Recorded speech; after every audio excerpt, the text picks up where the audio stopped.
നിറയെ തൊഴിലവസരവുമായി ഇസ്രായേൽ ഇന്ത്യക്കാരെ കാത്തിരിക്കുകയാണ്. ശമ്പളമായി പറയുന്നത് ഏകദേശം 1.5 ലക്ഷം രൂപ.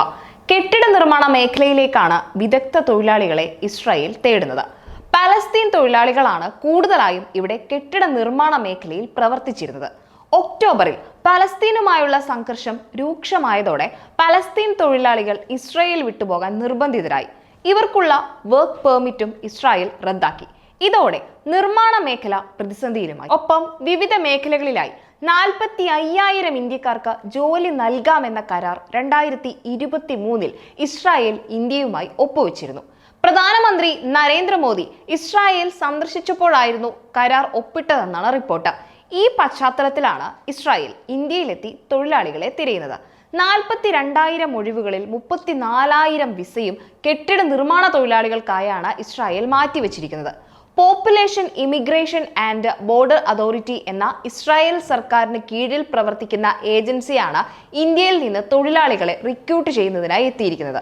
തിരഞ്ഞെടുത്ത തൊഴിലാളികളുടെ യാത്ര സുഗമമാക്കുന്നതിനും രേഖകൾ തയ്യാറാക്കുന്നതിനുമായി പ്രത്യേക ഓഫീസും ആരംഭിച്ചിട്ടുണ്ട്.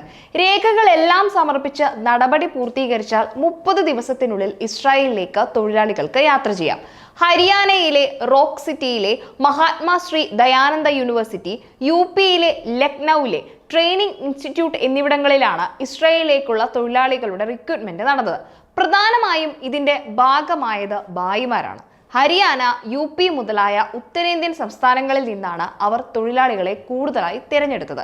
ഹരിയാനയിലും ഉത്തർപ്രദേശിലും ഇസ്രായേലിന്റെ റിക്രൂട്ട്മെന്റ് ഓഫീസ് പ്രവർത്തിക്കുന്നതായാണ് റിപ്പോർട്ടുകൾ. യുദ്ധസമാനമായ അന്തരീക്ഷത്തെ ഒന്നും ഭയക്കുന്നില്ലെന്നും ശമ്പളമാണ് പ്രധാനമെന്നുമാണ് പല തൊഴിലാളികളും പ്രതികരിച്ചതായി വിവിധ മാധ്യമങ്ങൾ റിപ്പോർട്ട് ചെയ്യുന്നത്. 1.5 ലക്ഷം രൂപ ശമ്പളത്തിന് പുറമെ താമസവും ഭക്ഷണവും ലഭ്യമാക്കുമെന്നും റിപ്പോർട്ടുകളുണ്ട്. എന്നാൽ പ്രതിപക്ഷം ഈ നീക്കത്തിനെതിരെ ശക്തമായി രംഗത്തുണ്ട്. സംഘർഷ മേഖലയിലേക്ക് ഇന്ത്യൻ തൊഴിലാളികളെ കയറ്റിവിടുന്നതിൽ എതിർപ്പുമായാണ് ട്രേഡ് യൂണിയനുകളും പ്രതിപക്ഷ പാർട്ടികളും രംഗത്തെത്തിയത്. ഇന്ത്യയിൽ മാന്യമായ ശമ്പളം നൽകി ജോലി ലഭ്യമാക്കുന്നതിൽ കേന്ദ്ര സർക്കാർ പരാജയപ്പെട്ടുവെന്നും ഇതിനാലാണ് വിദേശത്തേക്ക് ജീവൻ പണയം വെച്ചും ജോലി തേടി യുവാക്കൾ പോകാൻ കാരണമെന്നുമാണ് ഇവരുടെ ആരോപണം. ഇസ്രായേൽ അതിർത്തിയിൽ ഷെല്ലാക്രമണത്തിൽ ഒരു ഇന്ത്യൻ തോട്ടം തൊഴിലാളി കൊല്ലപ്പെട്ട സംഭവവും ഇവർ ഉയർത്തിക്കാട്ടി.